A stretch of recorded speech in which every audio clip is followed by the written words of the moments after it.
would be all we need, right? We've got here on a Mac, we would have text edit.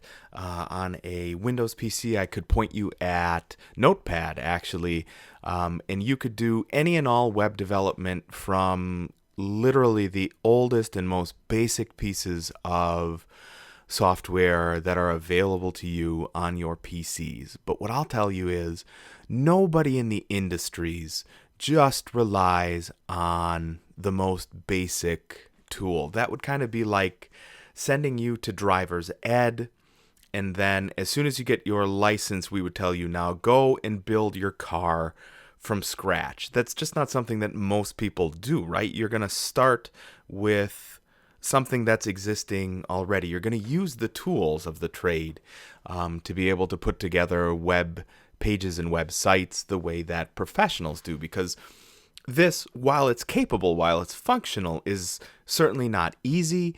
And with the exception of one or two or three really capable but really obstinate developers I've ever worked with, almost nobody chooses to do it in the hardest possible way. In order to help you and support you as you're developing your web pages, we are going to use a piece of software that professionals use. And that piece of software is called Brackets. That's something we can see right here. Now, I will go through later in this video and describe getting brackets and setting up brackets to see what you're seeing here. But you can see already there's a couple of real nice things that Brackets does for you. First and foremost, it does what's called syntax highlighting.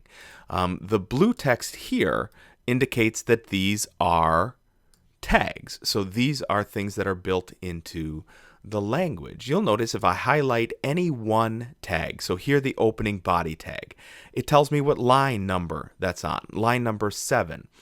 That'll help you go through and just locate where things are as you're putting together your web pages. The nice thing that Brackets does is it highlights for you the closing tag. So you can see where everything inside of body would go. So I can already see that this is an issue because we need body to be the first thing that's open after the head tag, and we need it to be the last thing that's closed right before HTML. So already I just cut that from where this was and I pasted it here down on line 21, and it's in the right position.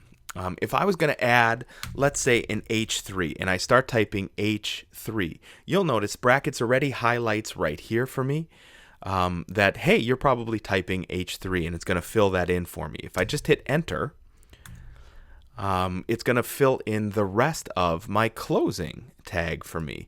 This, it's called an integrated developer's environment. Bracket is meant to be used to develop HTML and HTML's counterpart, CSS, which are cascading style sheets, which we'll get to here in a few minutes. So that means that this whole environment is here to help you as a developer spend time developing as opposed to spending time going through and finding all of your mistakes. So this is an even smaller heading.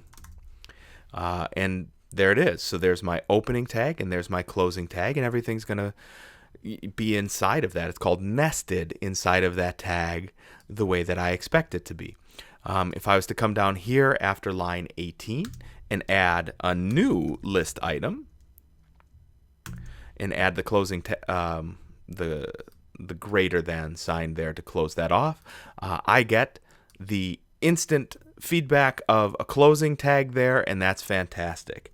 And I can say RVC is still great, just so that we can get that to show up there. I'm going to go ahead and save this document, and when I go back and refresh my page, there is the new bullet list item that I put in there. RVC is still great.